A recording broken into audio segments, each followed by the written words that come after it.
This is Guardian Radio, your station for up-to-the-minute news, intelligent, interactive, and engaging conversation. 96.9 FM. The views and opinions of the hosts and guests are their own and do not necessarily reflect the position of the management and staff of Guardian Network. La la la la. La la la la la la la la. La la la la. Oh yeah, oh yeah, oh yeah, oh yeah, oh yeah. I represent Bahamian people. I from Nassau, Bahamas, big up Bintan, bro. Boy, I from Bintan, bro. Right between West and Augusta, where them two roads meet, they call it Wilkinson Street. Manners and respect was like a sign blank check. It seems the ones that coming after quick to disrespect. You see, this life in the ghetto never easy. So many hungry days break till it grieve me. But I doing the best I can, trying to turn my dollar to 100 grand. I represent the ghetto people. I from Nassau, Bahamas, big up Bintan, bro. Boy, I from Bintan, bro. Don't take no back talk, no bribe or no joke. If you find fire, you definitely find smoke. Bintan, bro. Boy, I from Bintan, bro. Good night, Bahamas.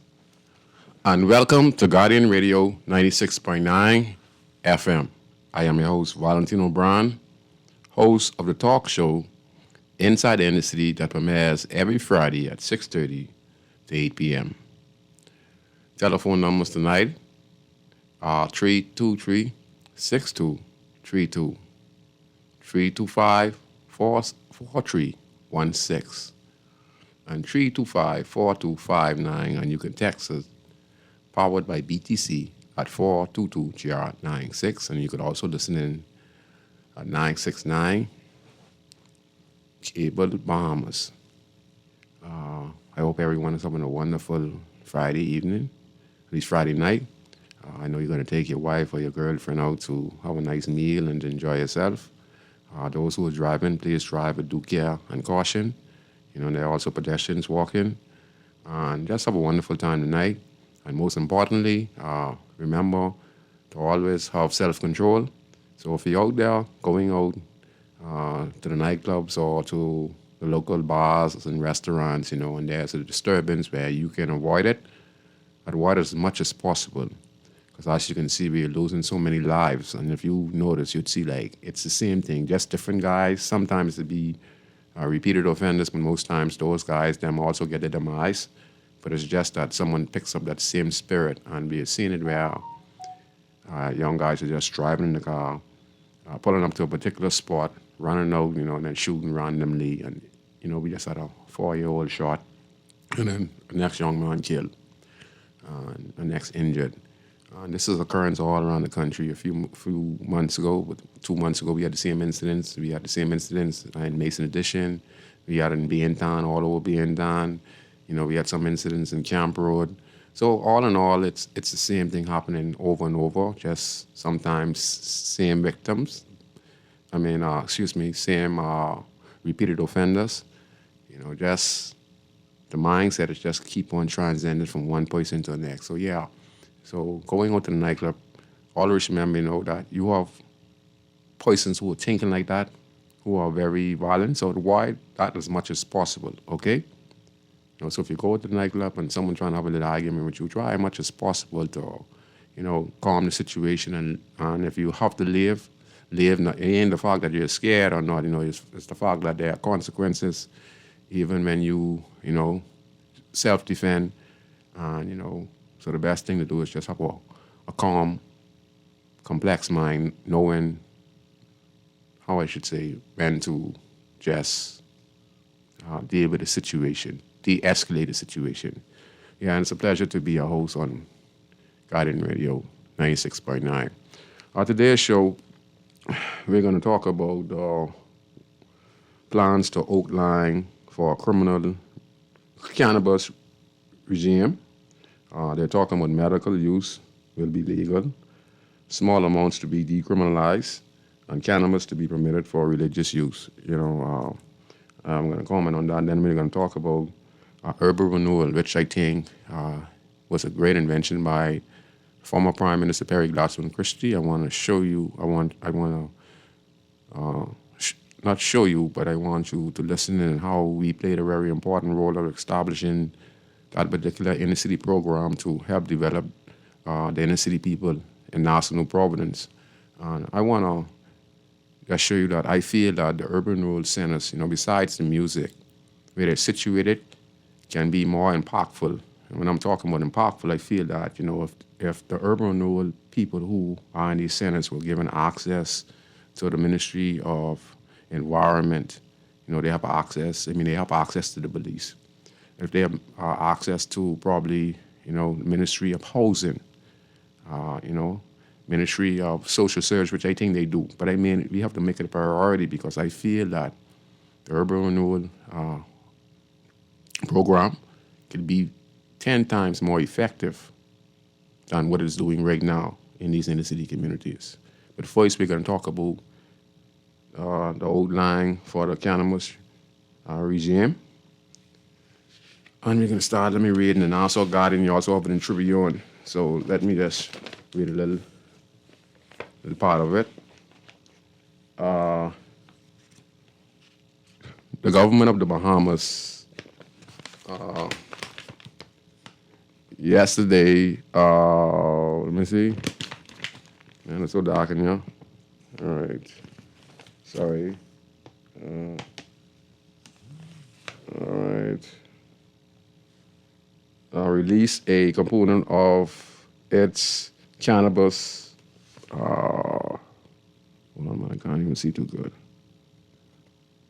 Cannabis-related bills, consultants with including decriminalization cannabis under 30 grams, legalizing medical and religious use of cannabis, and expunging criminal records for cannabis possession under 30 grams. Attorney General Ryan Pinder told reporters at the office of the Prime Minister that the proposed legislation is based on the findings of the CARICOM Regional Commission on Marijuana, which released its report in 2000 and let me see, I think it's 18. The report recommend an end. I'm gonna go to page 85. 85. Okay, and this is the Guardian, some good stuff. It outlines so overly reconstruct prohibition of cannabis and urge countries to embrace a health rights centered approach through sweeping legislative reform. The Bahamas Commission on Marijuana, in its 2020 report, concurred with the opinions of the CARICOM report. Today, we are announcing the public's release of the cannabis bill and the associated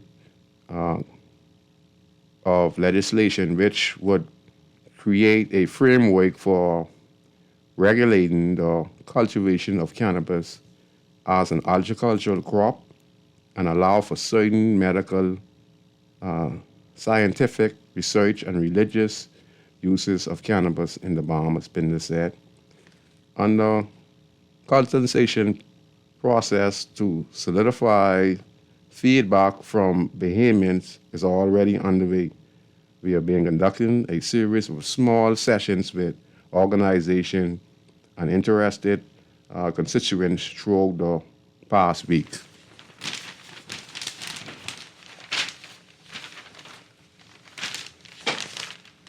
Well, my take on it is that, I'm not encouraging no one to use marijuana, okay?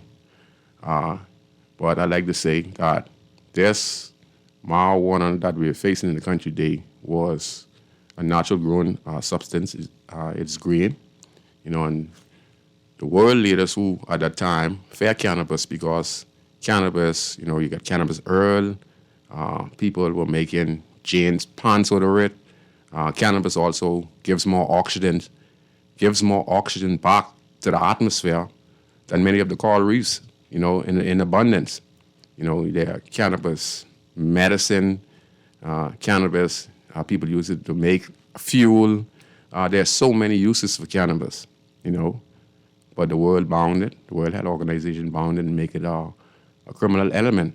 And since the introduction of the Drug Enforcement Agency, especially in the poor black communities, not only in the Bahamas, but in Jamaica, Trinidad and Tobago, United States of America, especially when crack cocaine came into effect, it was a war on drugs.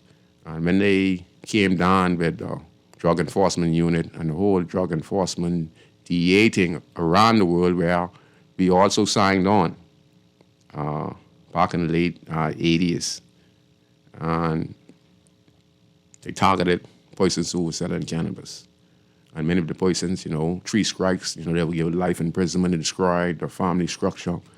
And, it was damn dangerous drugs. And in the Bahamas, if you know many the cases before the courts, I'm talking about the magistrate courts, it's in the thousands, and a lot of our young men had criminal records for over 10, 15 years with a small amount. And many of the young men in this country who, over the course of their years, who find themselves unemployed in the country, normally would go into illegal dealership of selling narcotics, especially marijuana. There ain't so much people selling crack cocaine on the streets now, but a lot of people now are selling marijuana. And it's a way of living, because that's the only thing they can do, because, some of them are unemployed, some of them come out of prison, some of them, just don't know nothing else to do. So they nickel and dime on the streets, and the police, comes and do that part. You can't blame the police because, it's illegal. And if it's illegal, the police have to do their job. Sometimes the police be discreet, if they understand the situation, they catch you with a joint or two. Sometimes, sometimes they could catch you with a larger amount, but it's the discretion of the police officers to understand the situation. They run the name to the computer, they see it not wanted, and they probably themselves, would be the judge during the execution and give you a break. In numerous cases, the police do this, as far as we can talk about the police, I can give cases where the police would do this, They show compassion, Understand some people, they lock up and say, man, I get my little daughter home, boss, man, only me taking care of her. And she's home now, boss. And, the police say, man, you lie. And we all saying all these stories. And the police say, okay, if you take me home right now and you get catch with this 2-3 joints or, and if you take me home right now and you show, and your little daughter sitting down in the house, I'll give you a break. Me and my officer will give you a break. And we hope that you'll be more careful next time. And if they go to that house and they see that, the little girl is in there, they will release you. But overall, we have a lot of cases that are backlogging because of small possession of marijuana. And the thing that hurts me most is that when you look on your police record, it says dangerous drugs. And it doesn't say it's the quantity, it just says dangerous drugs, which is equivalent as you getting busted with a couple pounds of marijuana. There's no difference than you getting busted with a small amount of marijuana on a big shipment of marijuana. It says dangerous drugs. And it makes it seem that there's so much drugs. And it's just one little bitty, $5 joint. A couple grams. And I think that we should decriminalize it, like what the government is doing now. I guess after they closed Parliament, where I understand that they have passed over 100 legislation. So I guess they have done their part as to pass new laws. Now they're waiting to restart Parliament with a new session. I guess this time now they want to focus more on the people So this could be one of the legislation they put forward to bring to the people at this particular time. And they decided now that we could close Parliament, recess Parliament. Let's now go forward now and bring to the Bahamian people the laws that we're going to pass and how it's going to benefit the Bahamian people. And I think this is a step in the right direction. And I think that, when they're talking about medical use will be legal, medical marijuana should be legal in the country because medical marijuana, according to the U.S., many of the U.S. veterans, who went in the Iraq War, the Syrian War, or wherever war is where the U.S. soldiers went in, they're traumatized, because they were seeing their friends, and family get blown up, by AV. That means the soldiers were not trained for this. They were trained to, go in there and, take out a target. But they're going in countries where people are smart with technology. They grab these tank shells and they wire them across the road. And when the soldiers are riding their Humvee, they explode. And when they explode, they do serious damages. And then some of the soldiers are in close combat where they are shooting left and right, in Afghanistan and these places, where bombs are dropping, mines are going off, our friends are just getting blown away. Some soldiers, talk about their friends, just getting disintegrated, and they can't sleep. They have post-traumatic stress disorder. And what is number one recommendation for these soldiers in the U.S. Army who are committing suicide? And they have a high percentage of U.S. soldiers who commit suicide. And the doctors, scientists, right? The doctors on the basis recommend medical marijuana.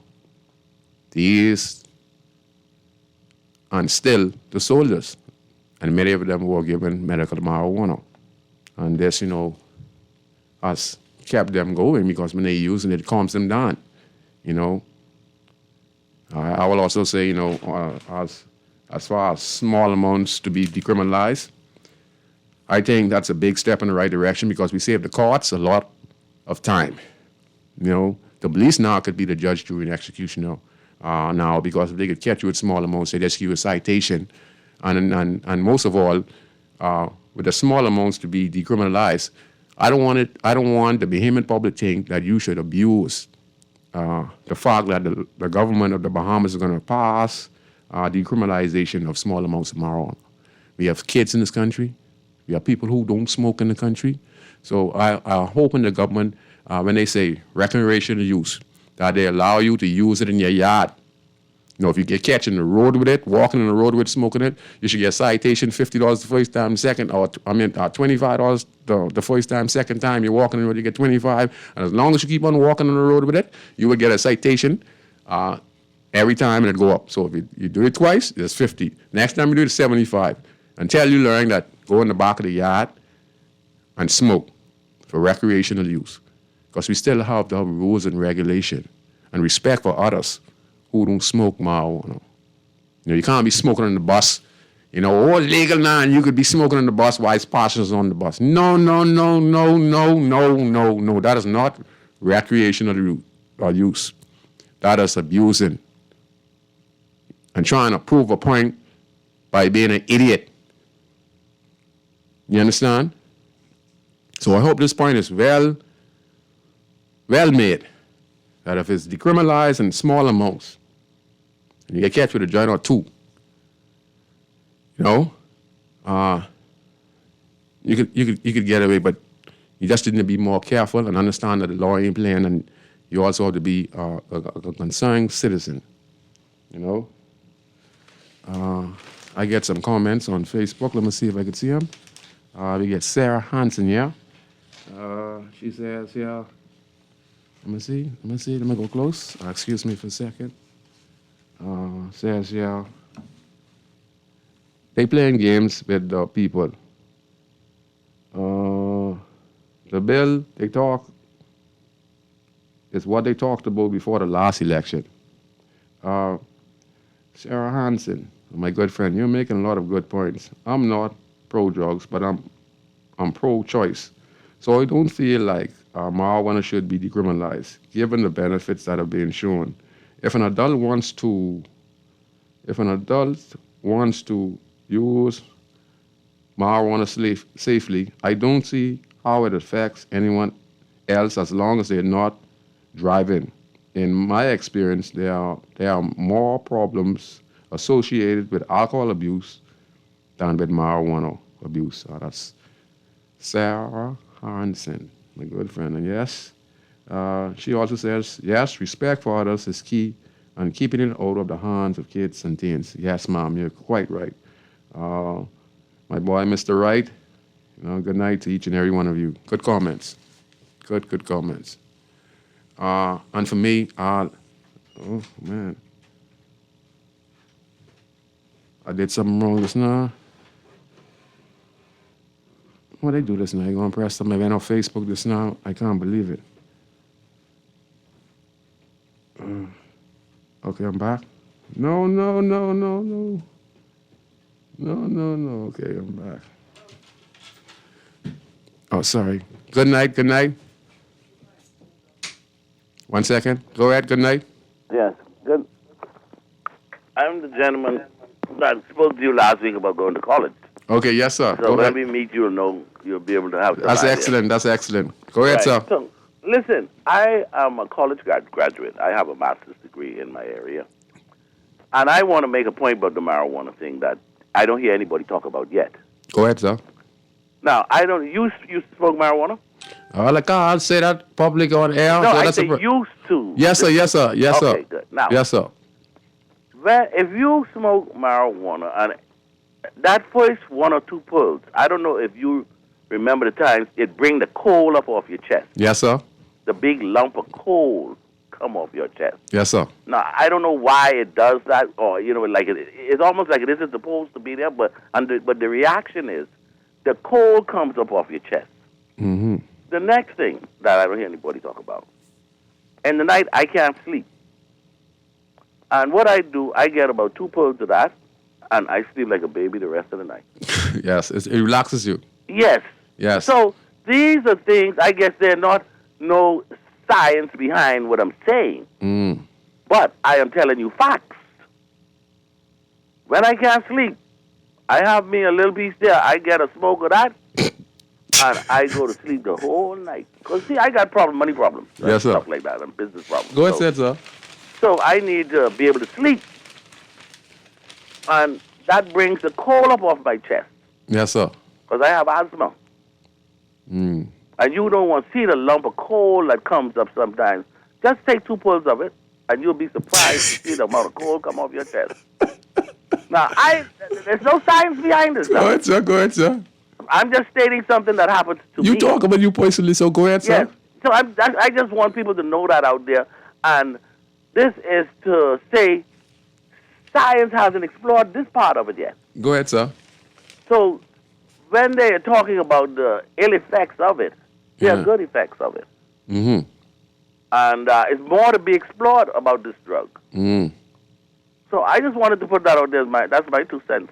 Well, your 2 cents is real good because you made some health benefit from what you're talking about, bringing them coal. You talk about you need, and you'd be surprised to know the amount of coal in your lungs. Well. And even if you're breathing properly, you're a healthy person. Because that counteracts something in your lungs and it makes you cough, the coal come up off your chest. Wow. And you don't want to see the globs that come up. Wow. So it's many health benefit as well because, the Genesis speaks about the grains and how, they're very healthy and useful for mankind. Right. And then for people like me who are under a little pressure because COVID almost destroyed me, I can't sleep some nights. So you use it because you need something to put you to sleep. And I don't drink. I don't believe in drinking to go to sleep. Okay. Something nice and mild, and I just go right off to sleep and sleep till in the morning. Wow. Awesome.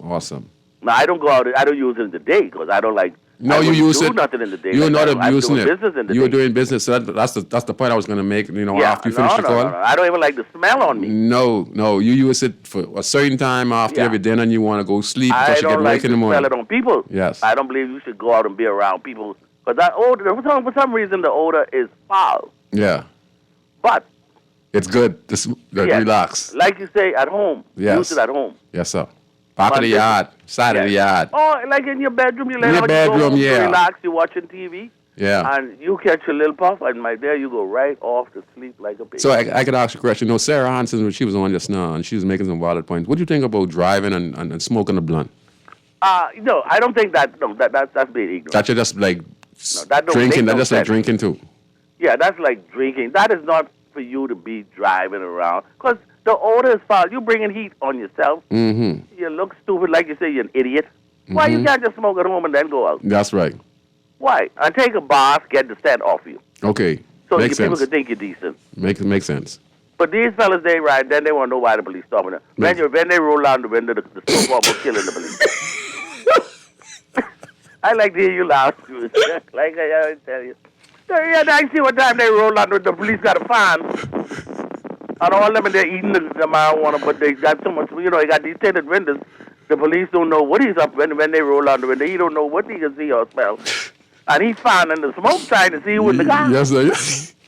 Yes. So, these boys, I don't know what's wrong with them. Honest to God, Yes, sir, yes, sir. they look for trouble if you ask. Yes, sir. Yes, sir. But anyway, I just want to put that out there. Yeah, That's something else to be explored. Yeah, you're important. No, what you said is very important for everyone who is listening. You know, it's everyone. Because a lot of us have sleeping problems, and we take sleeping pills. Yes, sir. You don't want to know the amount of sleeping pills I sell. And oh man, People come here and buy the little packets, the PM, and man, they buy. Some of them come here every other day. So let me ask you a question. How come you don't take no sleeping pills? No, I don't believe in pills to sleep. Okay. Because I believe I'll be too induced. So with the marijuana, it's more better, Yeah, natural. see, when you could, if you under the influence of marijuana, you could still wake up, smell smoke, Yeah. and react. Yes, sir. But if you under a drug like a pill, Yes, sir. what is designed to have you drowsy for a certain amount of hours, that's what I'm afraid of with sleeping pills. Wow. Because they're designed to keep you drowsy for a certain amount of hours. And you see, and the marijuana doesn't do that, right? No, because you could still come out of your sleep. Okay. So look like I see the point you're making. Yeah. Very valid point. Yeah, so the chemical is in, then we don't know what all they put in these chemicals to keep you. But I'm always afraid of a fire. You see? That's Yes, why sir. I don't take sleeping pills. Yes, sir. Because you wouldn't be able to wake up in time. That's what Right, you're trying and to react properly. Oh. Not unless it's early in the morning and that happens and then when it's wearing off. say. Yeah. Because I know one time I was in the hospital and the man gave me a sleeping pill at 9 o'clock. I didn't wake up till 9 o'clock next morning. Wow. Marijuana don't do that to you. Wow. So Wow. they could put you to sleep for way beyond the time you anticipate. Wow. Yes, sir. But if you could get your little pill and go to bed, the most you're going to sleep is about maybe 5 or 6 hours. Wow. And you up, ready, fresh, and go to work. Yes, sir. So how they talk about this thing, a lot of them, see, and we always get these people who don't even use it. But they'll go drink a fifth of a bottle of Hennessy, a bottle of red wine, and don't know the effects it have on them going on. And they be driving and going home, you know. Can mess up their livers and all that stuff. Yeah, but especially Hennessy. they would jump in a car, Yes, sir. drunk or half cut, like we would say, Yes, sir. and drive home. And don't know how much people's lives they're putting in danger under the influence of alcohol. Makes sense. Yes, sir. Because we don't check that, we figure, he's only drinking. Yes, it ain't sir. no big deal. But you know, people got killed because of people driving drunk or Yes, sir. Yeah. under the influence or can't handle their liquor, like we say. That you can't measure. But they want to do like this marijuana and wipe out the nation. And it's always the people who don't have a clue. Don't have a clue about it. Bet you all them out there who talking about it, they never smoke. I don't know for not no length of time. So, you just got to get different opinions. And people are afraid to say these things and bring it out. 'Cause no, they got such a stigma attached to it. But as time going, just like they come out with the gay thing, and it's going to come out, and people are going to start talking about it more openly. Yes, sir. Because you have a lot of doctors and lawyers who smoke. Yes, because they need it. They need to sleep. Yes. Yes, especially when they see with their eyes, especially when they go on the operating table. All these people getting shooting. Not only that, though. See, for me, it's that sleep. You need that rest so you can function the next day. And be on your feet and rest. Your best behavior. Yeah, and rest is what the body needs. You get that 8 hours what you need. You Yeah. get the 8 hours what you need, and And leave that if you rest. take 2 pull of that, I'm guaranteeing you'll go to sleep the rest of the night. So what kind of two-pull is it? What kind of stuff is like a cigarette if you smoke a Yeah, cigarette. I know this is a cushion pay or some indica. Listen, my friend, I don't know what it is, or how good it is, how much THC in it, or whatever the case might be. I'm not a scientist. Okay, so I got you. I understand you. I understand I go to you. him, and I get a little one, I understand you. and that lasts me about a week. I understand you loud and clear, sir. Yeah, because I only taking 2 pulls, so I get a whole week out of a joint. I wonder how high these fellas will be trying to get. When they sit out and smoke a whole, how high are you trying to get? Oh, Lord. You can't do anything until you get so high. Yes, sir. You see? And then they need to educate people on trying to get so high. What you're trying to accomplish. Mm-hmm. You only need a little thing to get you under the influence, just like how people drink when they go to parties. Yes, sir. And they call themselves having a good time. And that's right. Yes, sir. They dress right up just to go drink. Mm-hmm. So it's the same thing, but they put such a stigma on it from the old days down in Prohibition, before Prohibition, that it never wore off. Yeah, and it really has affected us tremendously in the country, because it stopped a lot of people from getting employment, having a great future, It has stagnated so many thousands and thousands. It's affecting us now, Because you got some nut who thinks, it isn't good, it's the devil, it's this, it's that. But yet they got this alcohol, they pushing it down. You go around this island right now, everybody got a tent up selling alcohol. Yes, sir. Everybody got this day, the next day, the down, the concert. And what's the whole thing behind it? The alcohol. Yeah. Alcohol. You find all the MPs they out there calling themselves having a good time. They drinking. All right, that's all. And then they jump in their car and drive home. Mm-hmm. And nobody says nothing about that. Mm-hmm. But you let them catch you with a little joint like you say, they ruin your whole career, your whole life. Yeah. But you don't want to know how much of them be drunk on the weekend driving home. Mm-hmm. These same people who making up these laws. Yes, sir. Anyway, Scrooge, you go on and have a good. I keep thinking about going to college. A fella like you need a little paper behind your name. I agree, sir. It ain't too late. I always take an advice, and right now I'm getting ready to finish my restaurant in the next 2 months of God's spell if I'm still living, and then I'll be able to take the next phase in my life. I just don't want to accomplish that. One day I'm going to come and meet you. You still around there on the corner where you... Yes, sir. Yes, sir. It'll be a pleasure to meet you. Okay, sir. Thank you very much. And some very good comments you made. Sarah Hansen, I lost you on Facebook. I ended up pressing the end button, but if you're still listening, I appreciate your comment. There were some good comments. As far as also legalizing the marijuana, decriminalize it. I feel that, if you use it, if you need it for medical use, especially if it's a child and you need it for some type of medical issue that you have, I recommend that, you can get it. But I'm also saying that, for me to feel that, if you're in school, junior high school or government school or primary school, you should not be using it. You can use it after the age of 18, when you finish school, etc. That's when you should be able to legally use it. For us who older, the older persons, we can use it anytime we feel, as long as we use it for recreational use, but it's in the back of the yard, or a safe spot away from the kids, because we only want to encourage the kids to be smoking. We don't even want them to be encouraged to smoke. Now it's going to be legalized for them, decriminalized for them to use it. To use it in the future as they get older. But we also don't want to encourage them because they be seeing the smoke right on the side of them. We have to be more mindful, and be more discreet. The same way, we live in a one room bedroom apartment. We have 2 female young girls and a little boy, and the mother and father, or the mother and boyfriend, or mother and different multiple, or the daddy and multiple women, would have sex in the room with these kids, and they're thinking the kids sleeping, but not knowing to them. I think the parents would know, but they just would not really care because they're comfortable doing what they're doing, not knowing that they're teaching their kids at a young age to be sexually active, seeing different boys coming over, seeing mommy and daddy, switching partners. And this is what we don't want to do when we want to legalize the marijuana. We don't want to teach our kids this. Just the same way we don't want to be in a 1-bedroom house where, you're having sex and your young girls now who don't know about sex, watching the mother, having sex with multiple different men. And this is like a training session for them. So this is the kind of stuff we have to talk about, have a dialogue, and consult with the people, because these kind of questions need to come up. And then we have a solution to the question that comes up. So that's why it's important that we have these conversations, And for last but not least, cannabis to be permitted for religious use. Of course, cannabis should, from day one, be used for religious use.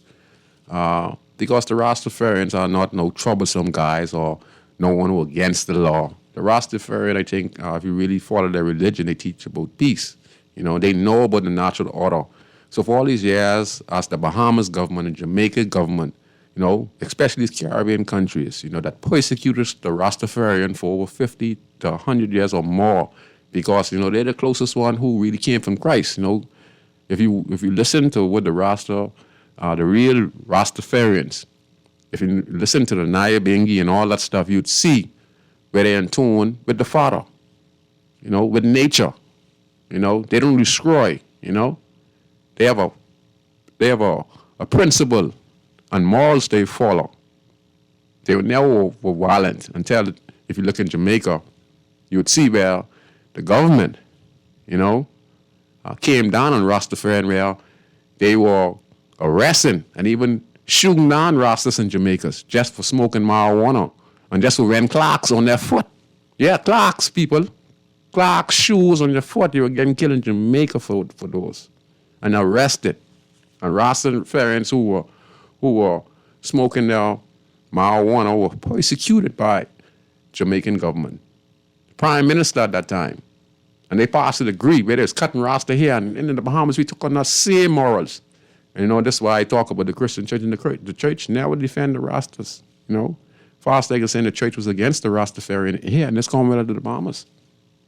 So, yes, it should be legal for the Rastas because they are peaceful guys, you know. And that's their belief. And it's part of their religion. And it's part of our religion also. We're going to take this next call.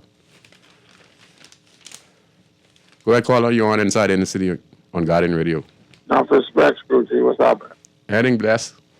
This is the GNN calling. Listen, Scrooge, as long as we've been around this town, see different elections, different governments, we should be used to what the tricks these fellas just be playing.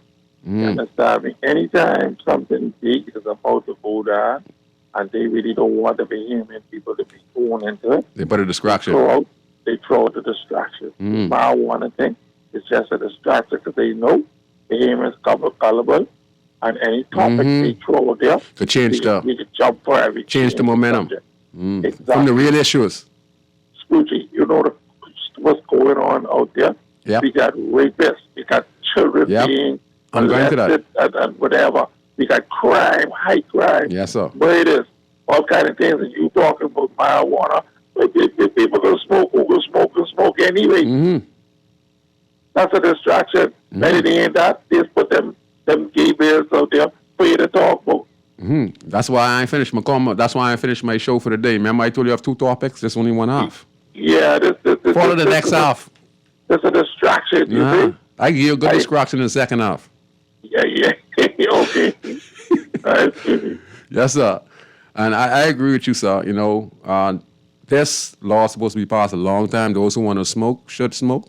Just do it politely in the back of the yard if they're going to pass the law. If you're going to use it for medical use. Like I said, there are soldiers in the U.S. Army who had post-traumatic stress, and the doctors and scientists recommend that they smoke medical marijuana. You know, we have a lot of cases in the country where, you know, we have thousands of people before the courts for marijuana possession of marijuana. We help to decriminalize it, you know. And like I said, I'm not encouraging no one to smoke. But at the same time, if the government passes this legislation, out of the 100 bills, I guess, that they suspended Parliament, and this is one of the bills, I think it's a step in the right direction, but also we need enough guidelines to make sure that we understand that we are trying to make a better Bahamas, okay? And I want to thank everyone for listening in, and those who call, and you guys did a wonderful, wonderful job. I have one more caller. Before I go, let me take this caller before I go to my second part to talk about the urban rural centers. Go ahead, caller.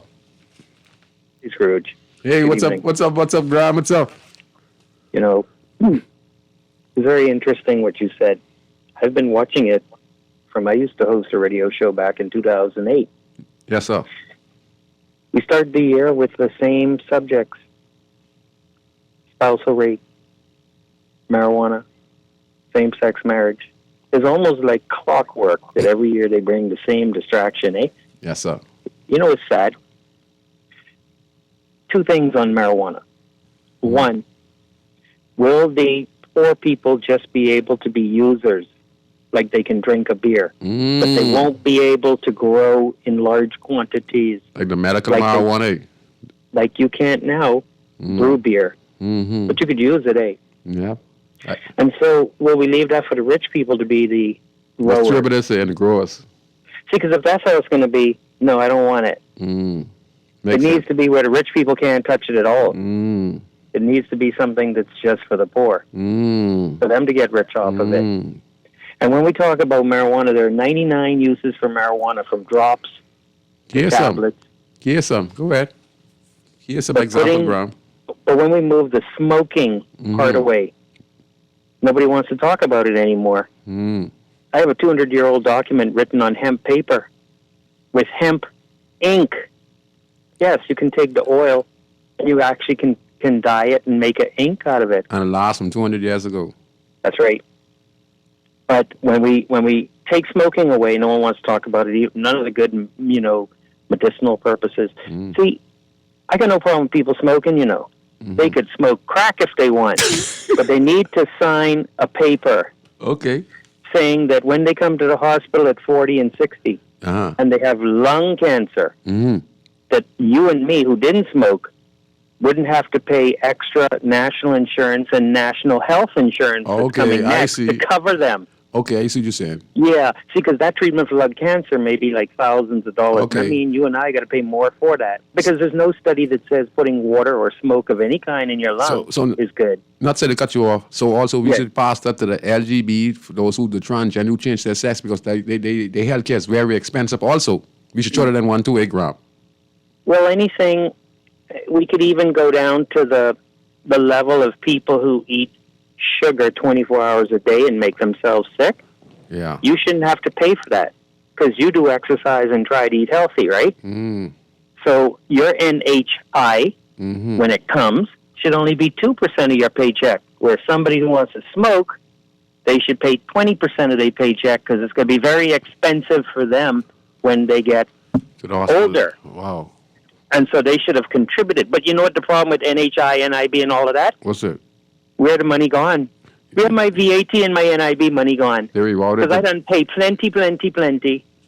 And now they say NIB might not be there when I need it. They rewarded the different government entities, and they go and buy hotels and property and all kind of stuff. Build buildings. And build buildings with the taxpayers, what do we call it, pension fund. And 20 years later, they bulldoze the building, eh? That's a real shame. I think we need a forensic audit. We need an accountant from away to come and look at the Treasury from day one to now to see where our money going.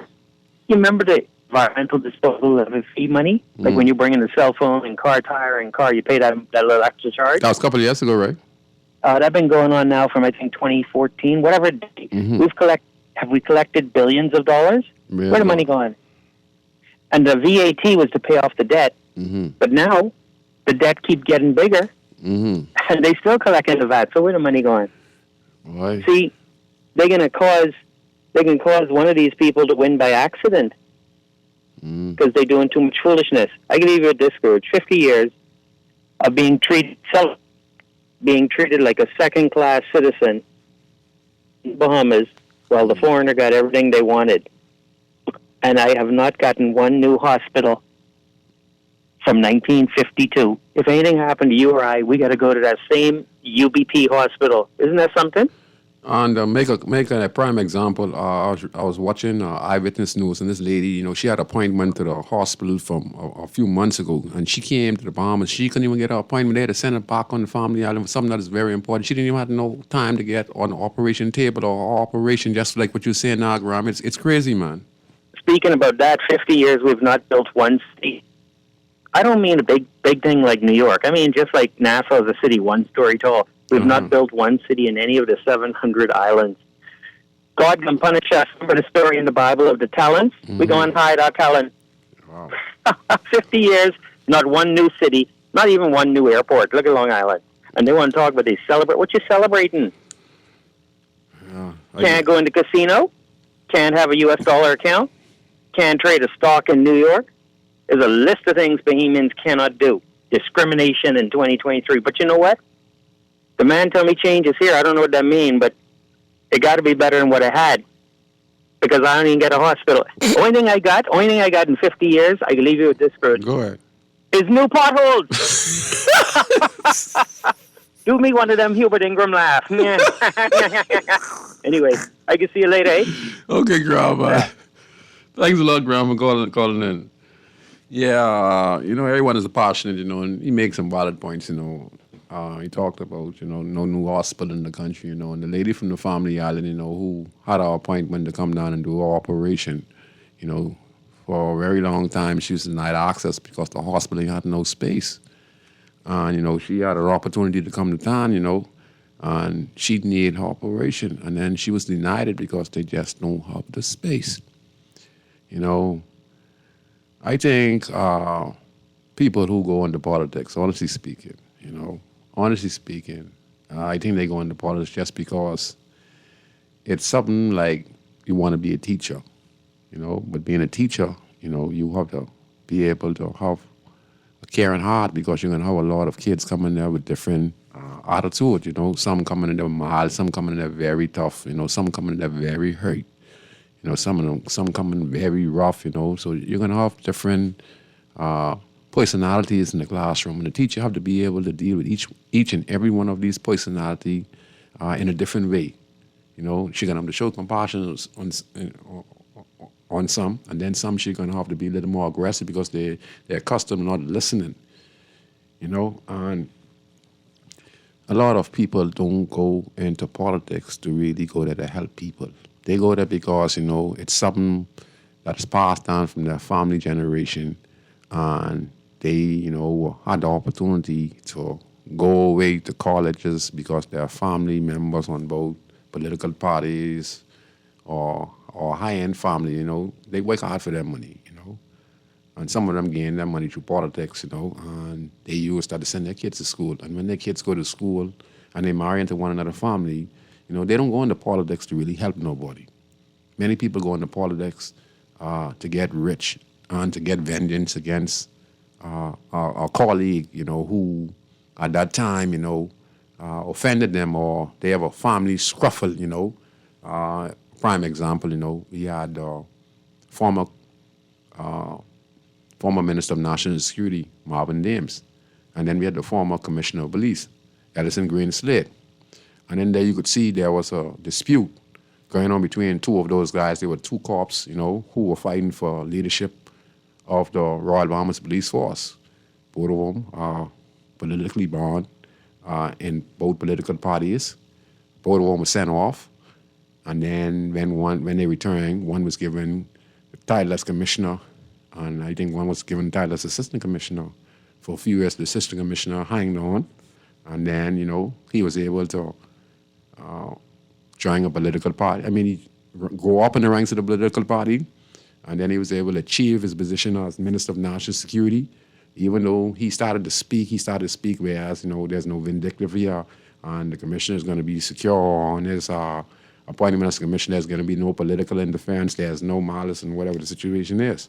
Now, behind closed door, it was a whole different picture. As we can see, the commissioner, was given a post as ambassador under the same administration. So that's what we have going on in our country. They are legislators people. The government just recessed Parliament because they have passed. They have come to the conclusion of 100 legislation. That means they went in there, they passed, they talked about passing these legislation, and they said that, we have done good. Now we're going to open a new session of Parliament and start to implement these 100 bills, and that's what our MPs are for, people. Y'all need to get this in your head. That's what our MPs are for. You know who make the difference? Let me tell you who make the difference. The citizen makes the difference. The citizens got to go out and be advocates, help get people to support them, gain traction, come up with great solutions, and then when you put it forward, And when you put it forward, it gets steals from the politician. See, that's the sad part about it. And that's why progress is slow to make in this country. You see?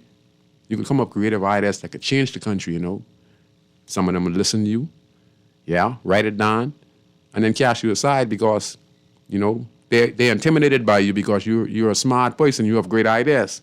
And because it ain't them, they take your idea and put it forward.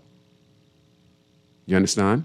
And that's what's going on in our country right now, and that's why our country ain't moving forward the way it's supposed to be forward. That's why Graham talking about 50 years. That's why the callers are talking about the 50 years. We're talking about this, I want us to call it state, and we're seeing this from different administrations come up with these legislation. But now look like we're moving forward with the cannabis regime under the Davis and now Cooper administration. And far as I'm talking about urban renewal. Urban renewal to me can be 10 times better and more effective in these inner city communities. Many of the problems that we see happening in our country today can be solved by urban renewal and forming local government in these communities. Okay? I personally know the effects of urban renewal. I personally sat down with one of the Battle brothers, I think it's Herm Battle. He took us back in the early 90s. That's the same time we were in talks with the late, great Sir Lyndon Penland. After he lost the 92 general election, we were working with him voice on, guys off the streets. I was one of his right-hand man along with James Charles, and then many other guys from the inner city community like Kelsey Lundy, a.k.a. Scrooge. He lives on Ross Corner. He has a beautiful bar with him and his wife. They have a bar on Gibbs Corner. Tonight is happy hour, so you could go enjoy yourself tonight. And many others, Franz Pascal and many other leaders, we were on the round table. And Vincent Linden ran again, and he lost in 1997. He instructed us as guys on the street because he saw the potential in us. And he was training us, to become better people, better citizens. And many of us, started to change our lives, and many of us went into business. Many of us started to think different. That's how I end up doing what I'm doing now, because meeting Lyndon changed my mindset. And he instructed us to work with the then former Prime Minister Perry Gladstone Christie. Mr. Christie was not even an opposition leader yet. And then we met Mr. Christie by Sir Lyndon's office downtown on Day Street before it's demolished, across some flowers. Bank on Junkanoo Beach, which now hosts the hotel. I think it's Compass Point. Yeah, on Junkanoo Beach. We met there, and Sir Lyndon made his pick between Perry Gladstone Christie and the late great Dr. Bernard Nordich. Sir Lyndon Penland told us to support Mr. Christie as the next leader of the Progressive Liberal Party. So this is all you guys who want to BLP parties. Okay? We paved the way for you guys. So all these contracts you guys are getting on the streets, the same genius here was the one who gave these ideas. And anyone who was around the round table around that time knew that I was a very smart, intelligent young man, and when questions was put forth to me on how we could help the country, I always think for others before I think for myself. And anyone know me, that's how I am. I'm a man of principle. Even when I was on the streets, I was a man of principle and honor. And when I say something in my mood, I mean it. If I promise to do something for somebody, if I don't do it for you then, don't think I ain't gonna do it. It's just the time it ain't right, and I'm working on it. And everyone know me. I'm a man of my word. And everyone know that I am a trustworthy person, an honest person. Yeah, so we end up met Mr. Christie. This is the first time I met Mr. Christie by Sir Lyndon office. And we made a contact, we made a connection because, we were close to Sir Lyndon, me and James Charles and a.k.a. Kelsey A. Lundy and many others who were gang leaders. We were cool with Sir Lyndon Penland. And we went even to the PLP ballroom when they had it by the Cable Beach hotel. And if you watch on stage, you would see many of us back in the early 90s standing on stage with Lyndon and all the Perry Christie and all the Dr. Byrne and all that, I think, before he left and go form his own BDM after he was disgruntled. Yeah, on the stage. So, yeah, we met Mr. Christie. And the whole idea about this was to find ways on how we can come up with plans to win the next government. And Mr. Christie himself wanted to find a way on how we can make an impact to transcend from being opposition leader to the Prime Minister of the Commonwealth of the Bahamas. And we met, and he was asking us a lot of questions about, and we actually met also at Perry Christie and Ingram's law firm between Shirley Street, yes. And Shirley Street, we met there. And in the meeting, we had Herm Bettle from Eleuthera. His father was MP for Eleuthera, Philip Bettle. And we had a discussion around the round table. You know, we talked about how we could bring an empowerment to the inner city and how we could help the poor. And one of the suggestions I made was that, there are a lot of rundown houses in this community that don't have no hole, that don't have no roof, don't have no windows. The hole is leaking. There's outside toilets. You know, there's no inside toilet. There are outside toilets. And I said one of the things that we can recommend is that we could come up with an idea on how we can help these people. And we need to come up with a program. And Mr. Christie himself, he pondered this. And then I listened a few months later. He didn't win the general election, but he put this forward. Lost the next election, but after the next election, he was able to succeed, and he was able to put these ideas forward because we still was working with the organization to really win the next general election. And when we won, Mr. Christie made it official as the Renewal Center. We're going to take this call. We're going to take this one call and we go back to the conversation. Go ahead, caller.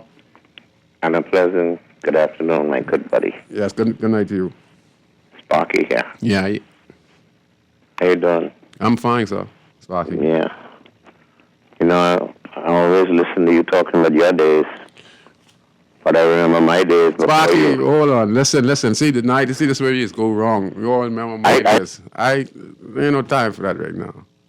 All right? I'm trying to explain you programs that have been very effective. I don't want you to look at me. You a decent man, Sparky. And I ain't cutting you. But I ain't come here to what I'm doing, like what I'm doing, and you want to talk about what you're doing and all. I know I'm talking about programs that have been very effective that we're doing as a young man in the country and how it's been very beneficial. What you have done for the country is great in your time.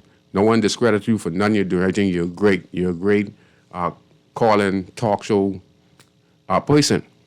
You understand? But we don't need to look at me and try to compare me to you because I don't try to compare myself to nobody, bro. I am Valentino Brand, Scrooge. I'm from the inner city community. I've contributed greatly to the development of this country. I'm trying not to compete with nobody. I'm not trying to be famous. I'm not trying to be rich. No. I want to live good, but I ain't trying to be rich off the box or talking on this radio and saying this radio, I using this thing to. No, sir. I'm using this to better help people understand what's going on in our country. I'm using this to better understand the contribution that we can do as individuals. I'm doing this to show you that government passes legislations.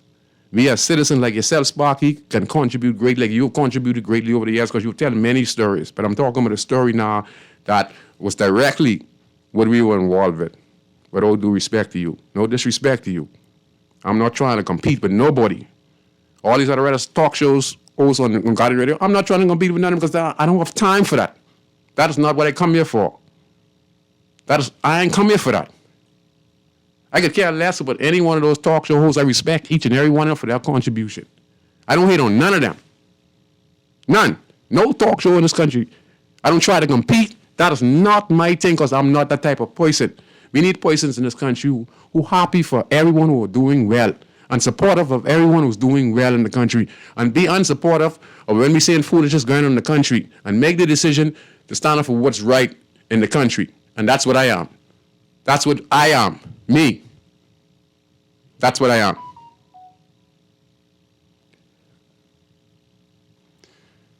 Yeah. So We can take this next call. Red caller.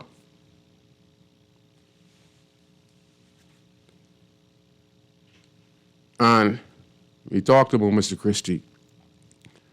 And, they write it down.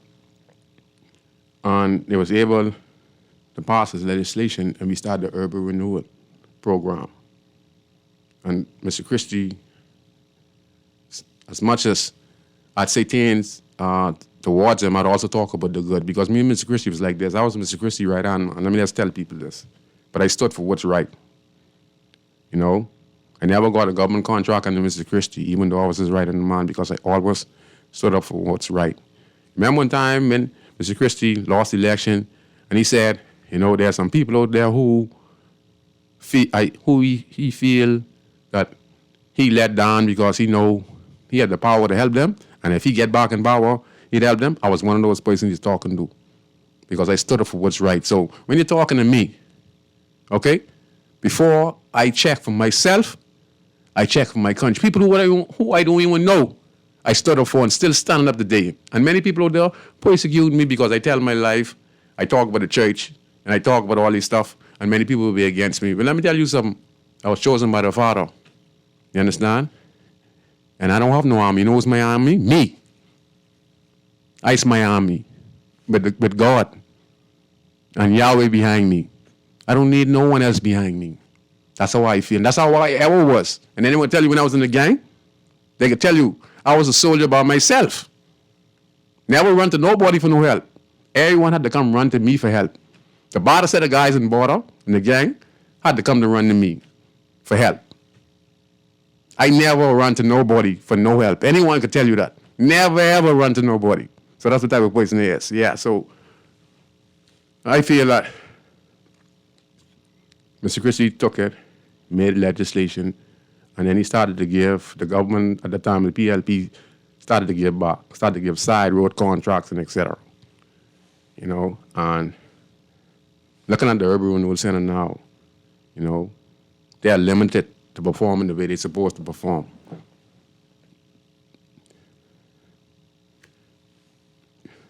They're supposed to be able to fix homes in these communities. They're supposed to be able to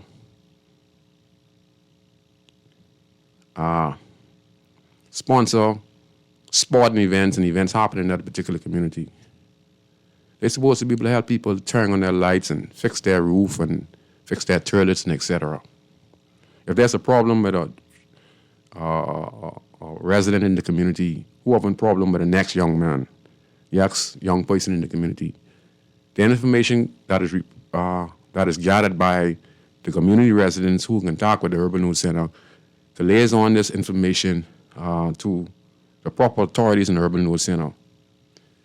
They'd find out the parents about individuals who are involved in this skirmish, find out where they live, find out who their father is or if they have a father, and then, use this information and then go there and say, what, get a local pastor, 2-3 pastors, community leaders, and go to this house. And then you have 2-3 other pastors go to the house of the next accused, person involved in the argument, and start to talk to them. Bring comfort to the home. Find out what the problem is in the home. Find out what the problem is with this individual and why these two young men can't get along. It might be something you can solve by having a discussion and being able to provide an opportunity for both young men to get together, to sit down, to have a dialogue now, because people who are power there, so they show more respect. Because when we met in Linden and we met all the people in the PLP party, even though we were rough and tough guys off the street, we were able to show respect and be manly towards leaders, because, it's just a position of power that we saw in St. Linden and the leaders of the PLP at that time that we show respect to. Just like when we see a pastor today, we still have respect for the pastor. That when we see him, we say, good day, pastor. Or if we're doing anything that is illegal, like drinking a beer or something. We see a pastor, we ain't gonna drink that in front of him, or smoking and drink, and the pastor's walking the street, we cuffed it or hide the drink when the pastor's passing. Yes. So, yeah. And we have a caller? All right. And yeah, so urban renewal could be very effective because they could be able to solve a lot of problems in these inner city communities, They need to be more manpower and power put in the urban renewal centers. Tell you the truth, our one is through Lewis Street. We recommend that one to come to Lewis Street. And it's there and it's doing an outstanding job. But what if we can be able to do a pilot project in that one community, get them to look at the roads. The roads need to pave in Grandstand, Lewis Street. Clinton Square needs to pave. Anderson Street needs to pave. Comfort Street needs to pave. Taylor Street needs to pave. Woods Alley needs to pave. Okay? Old Boat Alley needs to pave. You understand? These can be done by working with the urban renewal centers in conjunction with the community leaders, where we could identify the problems in these inner city communities, put it forward to the board of the urban renewal. There's a budget put forward, and then we could carry out repairing the roads. Because we have all these potholes in Nassau, no problems, and it's impossible for the government of Bahamas to know where all these potholes are and to know how they're going to repair all these roads. They can't do it because they are too busy doing too many different programs. Like I said, they just passed 100 legislation. And they had to close Parliament because they feel they have done enough. So now it's time for the government. It's time for the government now to focus on the people. Because I listened to the Prime Minister, he said this is the election season now. Going in the election spirit. But it means now it's time for the people.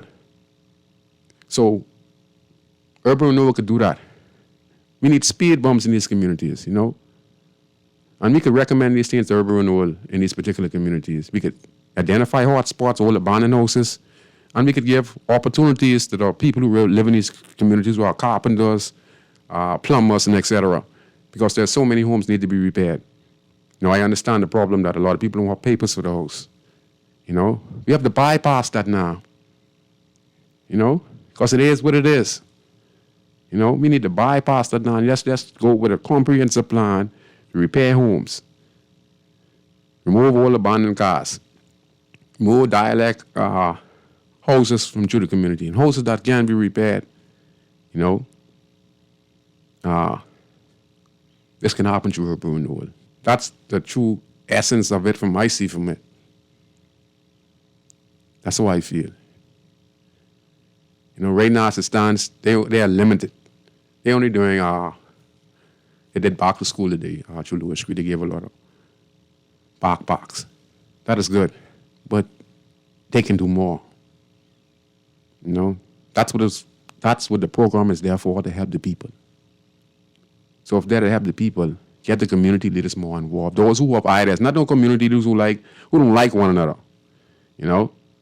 Those who have ideas and who are serious and committed to the development of the community. At the same time, government of small contracts, give it to these community leaders so they can hand it out to these residents in the community. Because what I'm saying is that if there's a abandoned house that needs to be repaired or a house that needs to be repaired, you can use a community leader who is a person who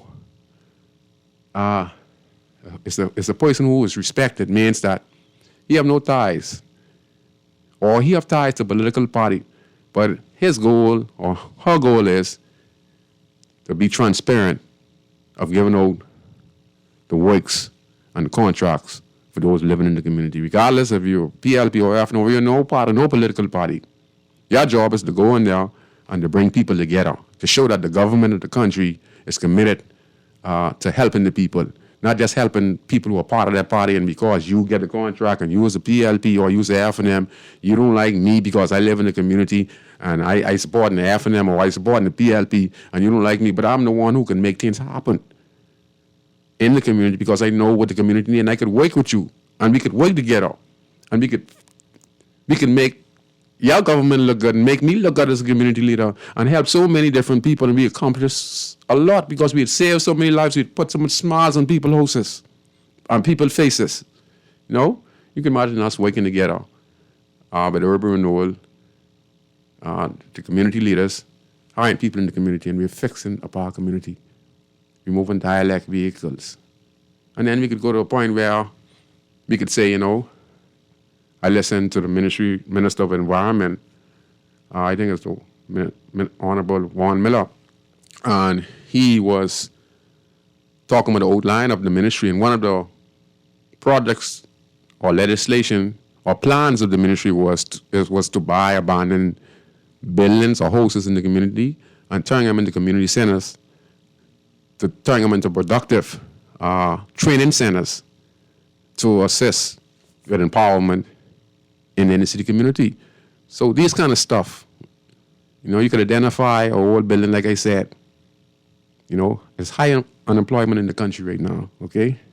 Regardless of this, the Davis and Cooper administration saying that, you know, unemployment is down the lowest it's been in the last, I think 10 or 15 years way back. But that's from the government statistics. But if you look on the streets, you'd see where there are hundreds and thousands of persons unemployed in the country. So we need to use urban renewal as a tool that it is, and stop using it as a political institute to hire people from the party and put them there just for a contract or just because you're a part of the party. You know, it's wrong. The urban renewal, regardless of PLP and FNM, it should be a continuous private partnership with government and the community to continue to develop the community regardless who wins the general election.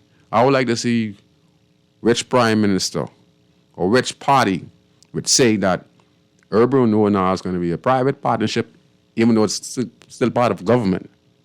But the ideal core of urban renewal is to continue with the plans to repair home.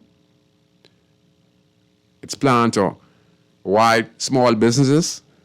It's planned to help solve rivals in the communities, because the center can serve as a headquarters with community people coming into the center, relaying information about what's happening in the community. And this information can be gathered, and as a team, we can be able to solve a lot of these problems in the inner city communities and around the country. But urban renewal, you know, can actually be 10 or 20 times beneficial to the Bahamian people, only if the Honorable Prime Minister understands what he has in his hands. These centers are set up in the inner city communities, okay? And if we use the community residents, and we help empower the community residents, and we use urban renewal the way we're supposed to do it, by showing the people we care and love them, by fixing the houses, by removing dialect vehicles, and we're going to have maintenance. You know what I mean? When we move this car off the spot and we clean on this yard, that very next 2 days, we're going to have a team of people walk around, and they're going to inspect this particular spot. And if there's a car put back there, whoever put the car there is going before the courts. You understand? Simple as that. We find out who put it there, and then we relay the information to the police, and if they don't go and remove the car within a day, they get a citation. Okay? Abandoned houses and apartments in these communities that are unfit for residents to be living in. You know, honestly speaking, we need to check up on the housing issue and apartment issues in these communities, you know, because some of these people are paying rent. And some of these people who are paying rent, you know, some of them are very destroyful, you know.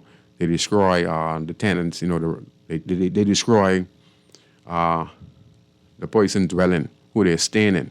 So you got to take that into account too. But most of the time, some of these housing complex and some of these apartments are unfit for Bahamians people to be living in. You know, some of these apartments only have one bathroom,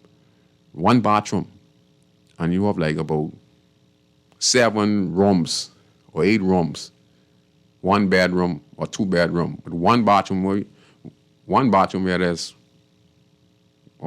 one bathroom where the whole set of people who live in those rooms using this one bathroom. That's not healthy.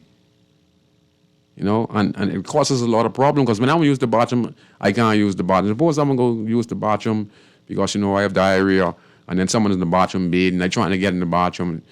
You know, it's going to cause problems. These kind of living conditions should not be existing in the country. And that's why we need our local government and we need urban renewal. You know, we need to be inspecting these housing complex and building complex and what is required as a health standard and how people should be living in these places and what's requirement for the landowners to have maintenance, you know.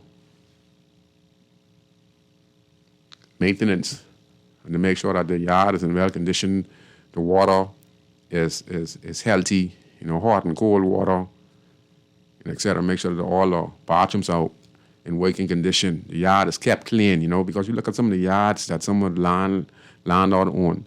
All kind of garbage in it, you know. It is not their fault. It's that the people who live there, who are moved out, you know, they leave their stuff, and then the landlord just don't check. And when someone moves and they just throw it in the yard, and it just builds up and builds up and builds up, and people are living there. And as this trash is building up, you know, there are rats and roaches and sanity and all this stuff spreading right up in there. And, you know, we just had the COVID-19, et cetera, and whatever. And all these diseases can break through. So we also need to come down on the landowners as well as the tenants who are throwing the garbage out in these yards and stuff like that, you know. So we need urban renewal to really step up. It's too political. It's not doing its full potentials, honestly speaking. It's not doing its full potential. Not. Every election come around, personnel are changed. Why can't we just have it where we understand it's for the people, by the people, was created for the people? And every week we should be seeing where 2 or 3 houses are complete in each and one of these constituencies, especially with these MPs are controlling. So in day and time, we're supposed to see, like, you know, 3 houses every 2 weeks fixed on the nose with urban renewal has accomplished, working alongside a small company and different companies that has been formed for small businesses with different people in that community. And then you have it going on in Mason Edition, you have it going on in Baintown, you have it going on in Centerville, you have it going on in Camp Road, you know, empowering and changing the mindset and show that the government cares about people. And that's what we want urban renewal to be. I was there from the inception, okay? I sit down with Mr. Christie and I give my input and I gave my solution. And one of those solutions is happening today in the country right now as we speak. So I've contributed greatly to many of the programs that you see in this country today. I helped start at Lenahan, Bahamas. That's why when I'm talking about pastors and I'm talking about politicians, you guys could do 20 times more than I can do. I didn't have $1 when I met him as Alexander Mills. Before that, I was doing basketball tournaments. I always had a heart to help out my community. And then when I saw that, you know, I could do more because I see the kids ain't have no place to go. You know, from school, on the park, there's no educational center, there's no opportunities. So I went and I analyzed what I can make happen and what is needed for the community. So I met up with Ms. Alexander Millis. At that time, she was the president of the Ranfley Home. And I was doing an interview with C.B. Moss on H Street Park. And I'm wondering for the speedy recovery of C.B. Moss. You know, he has been very instrumental in me. He's one of the reasons I also got into this community activism. You know, and she saw me on the news with C.B. Moss and Ms. Alexander Millis being the person who she are. She saw that I was concerned with the people. And she went and she came looking for me.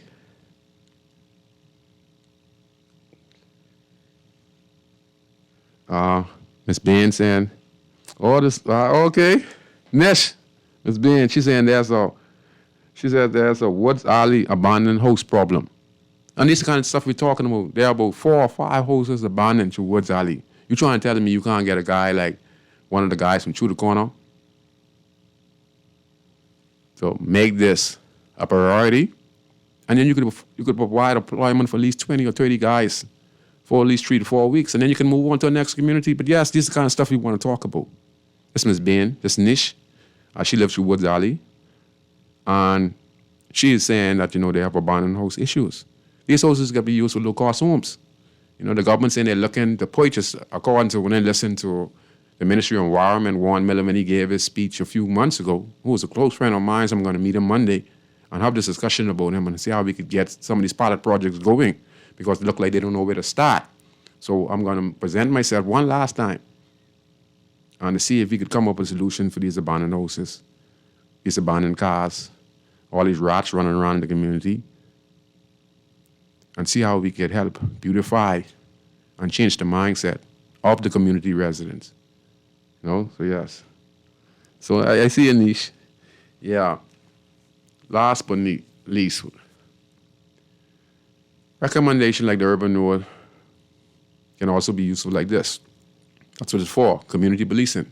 And we want police in the community who could be able to talk to residents, walk around every day, talk to residents, and they could get information from the residents. This is not to lock them nobody, but eventually, there's some spots that'll be hot, some legal activity going on that is too overwhelming for the community. The residents are afraid, but we have community policing and a community partnership. So information is going to be shared, not to hurt nobody. We're looking to protect the community to make it better. If you have to get the officers to go and talk to these guys in this particular spot and tell them to clean with a spot before we have to go to CID. So the officers don't be the liaison. They'll say, well, look, if you're a police officer, work to the urban renewal. Our job is to talk to you guys first and see if y'all can get your dog together. And listen, we know some illegal activities going here. We know you guys are here. Our job is to clean the spot up. So what you're going to have to do is clean up your act. If you don't want to clean up your act, listen to me. If you get more reports of any gunshots or of any illegal drug selling here and there's harm in the community with shootouts and quarrels and feuds, we have no alternative but to give this to Drug Enforcement Agency. So you get the community police talking to you as an individual for showing you respect. Then if you decide, we ain't listening to you and all that, then the urban renewal police officers, as part of the next phase, is to go to the Drug Enforcement Unit and make it presentable to them and identify the spot and let them take it course, because you with your heart, don't want to listen. And that's the kind of stuff we need. And she says that these particular spots causes loitering and illegal activity happening in these abandoned houses. And there's so much people looking for houses right now. So many single mothers and single fathers looking for houses right now in this community.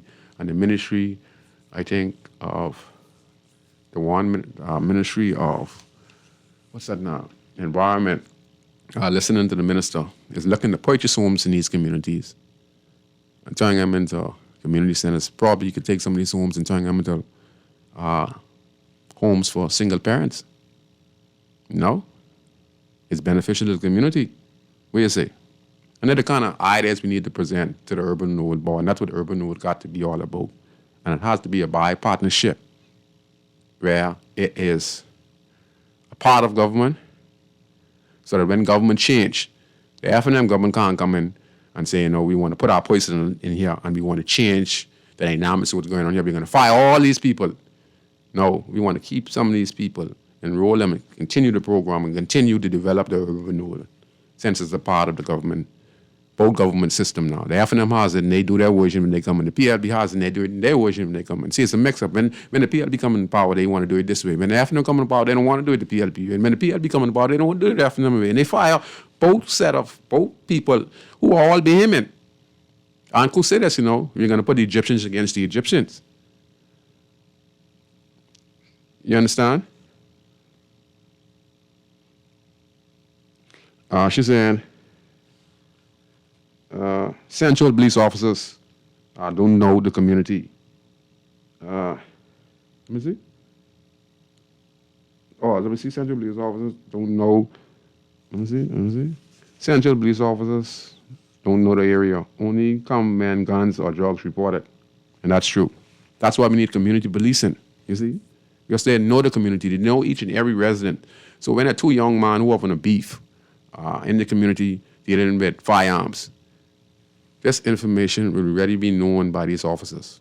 They'll find community leaders and pastors in this particular community, and they themselves will go and bring these two young men together and see if they can be able to have a dialogue with these young men who have these quarrel or these females, what the problem is, and see how they could help them, empower them, see how they could let them become friends. Because see, as long as they're separated, the war is going to continue. But if we get government involved, the church involved, the community involved, and the residents involved, we could solve a lot of these problems before it escalates. The same problem would happen around us, Ron and Grandstand a few weeks ago, where we lost the life of 3 and 1 injured. Could have been easily resolved if we do the same format. And many others problems in the country can be solved by these ideas or solutions that we were talking about the other night. We're going to take this last call. Go ahead, caller. You're on Inside the Inner City on Guardian Radio, 96.9.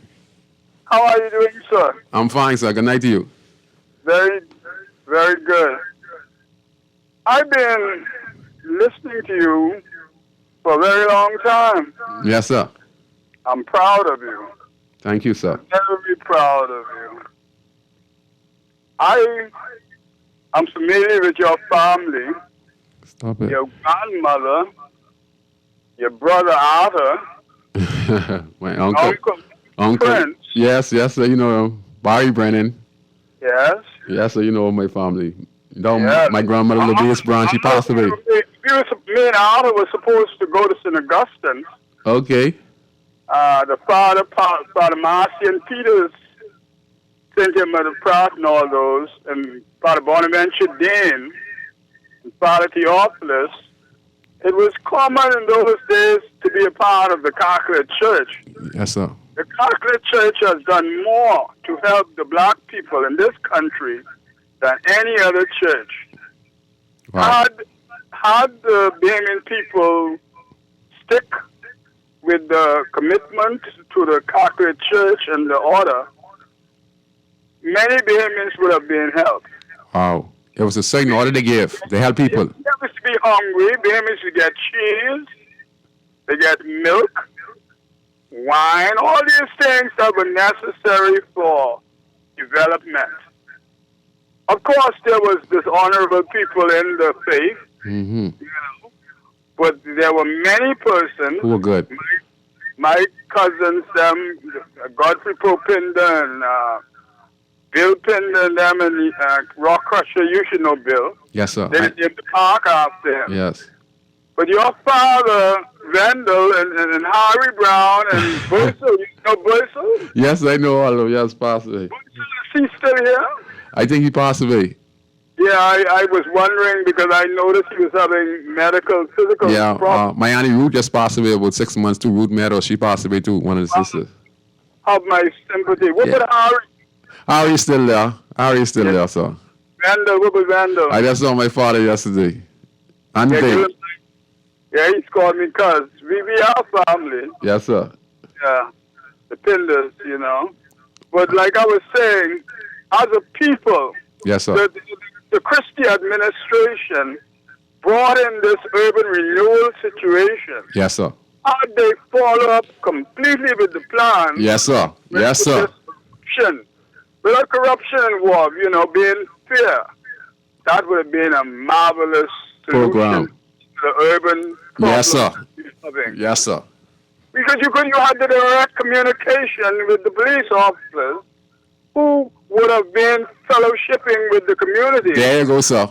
Been a part of the symbiosis. We were talking to the police. Us who were toting guns and selling drugs, we were talking to the police and giving the police some ideas, sir. Yes. You understand? This is what was so important, Yes, that sir. the community become one with the policing. Yes, community policing.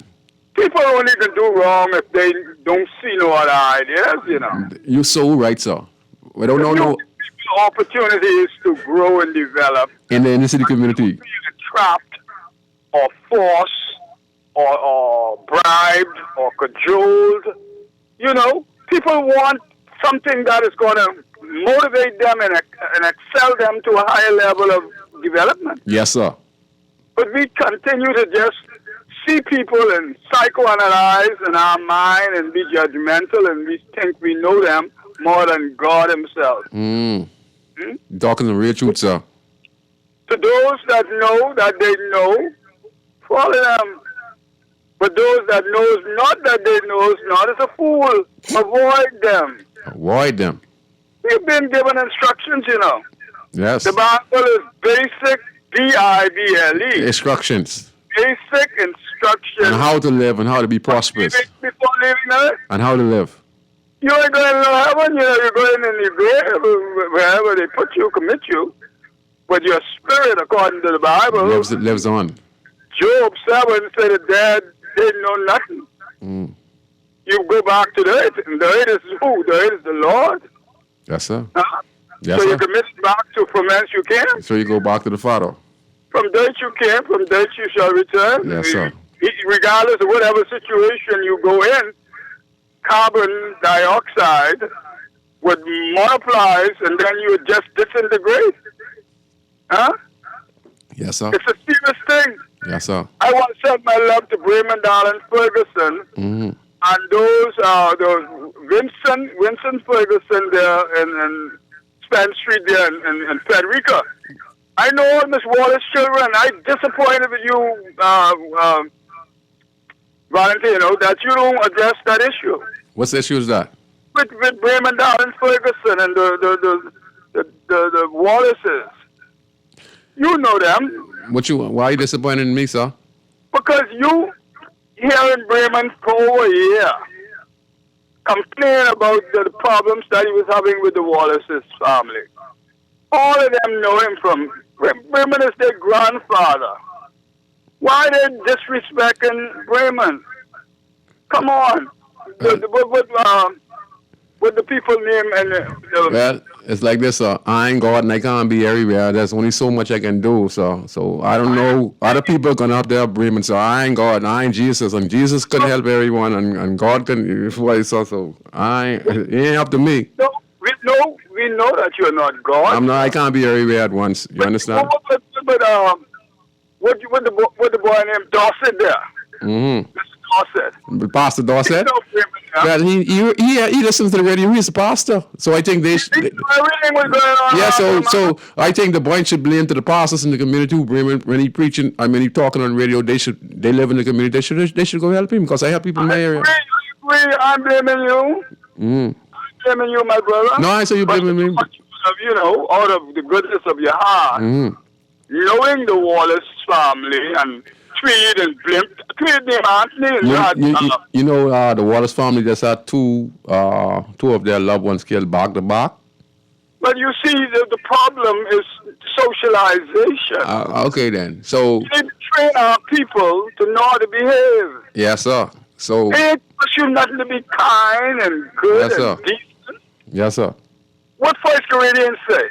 Yes, sir. Though I speak with the tongue of men and of angels, and have not love, I have nothing. How you can disrespect people and want God to bless you? No, that's why I don't do this kind of stuff. God can bless you. Yes, sir.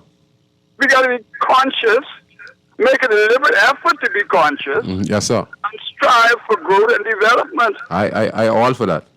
I'm proud of you. You saying you only got one son now. You know how much children you could have done out? Yeah, but I do have a lot of children. The children that grow up and who are doing well, they are my children. Who I take care of in the community. I know.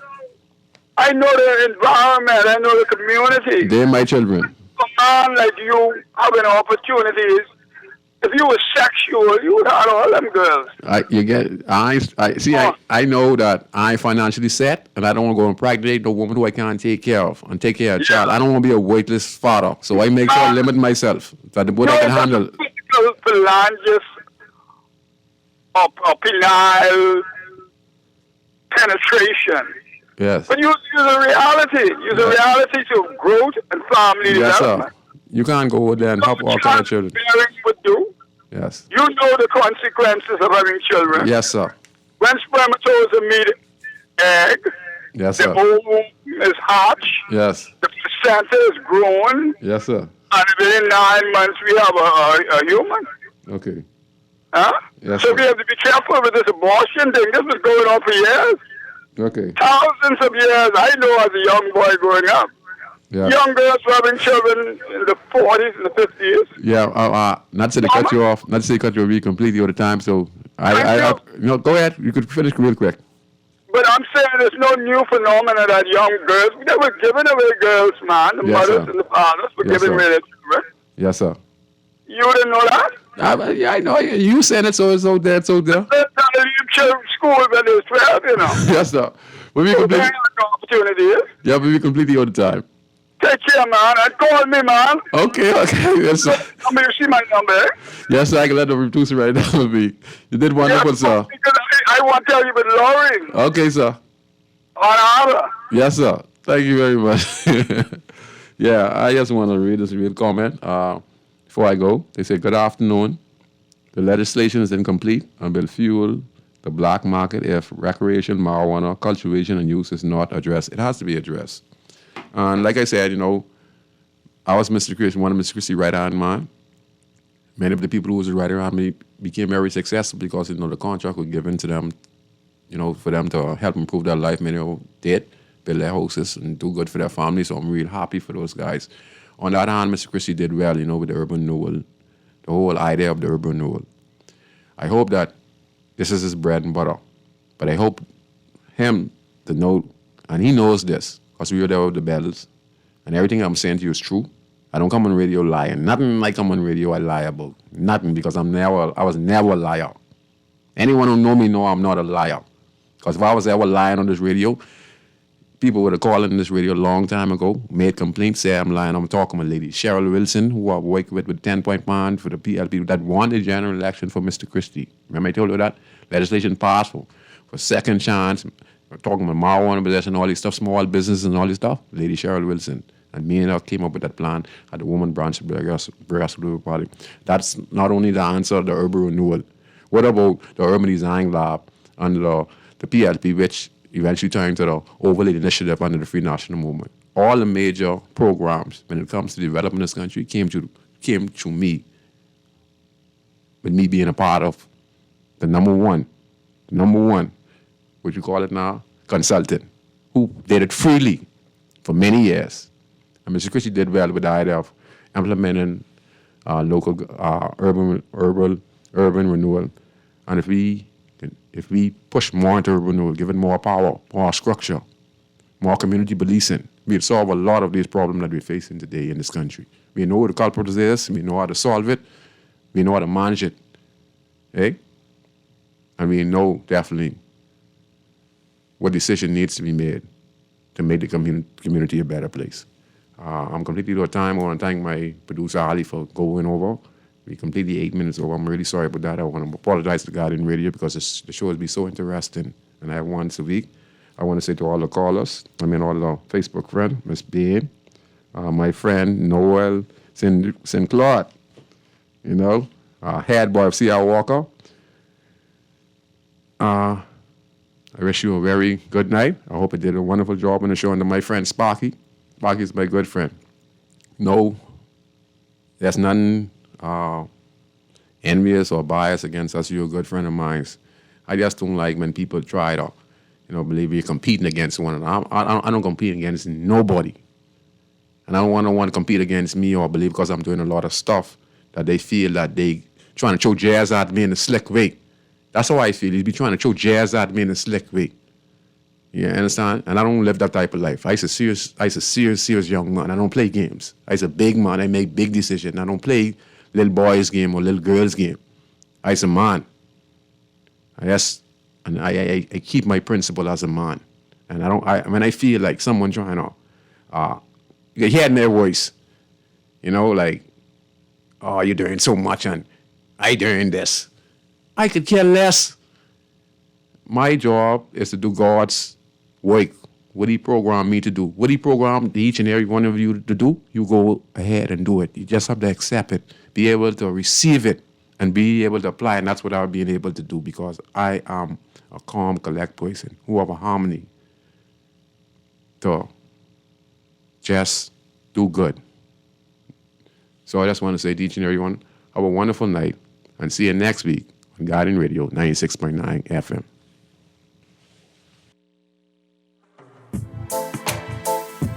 La la la la, la la la la la la la la, la la la la. Oh yeah, oh yeah, oh yeah, oh yeah, oh yeah. I represent Bahamian people. I from Nassau, Bahamas, big up Bintan, bro. Boy, I from Bintan, bro.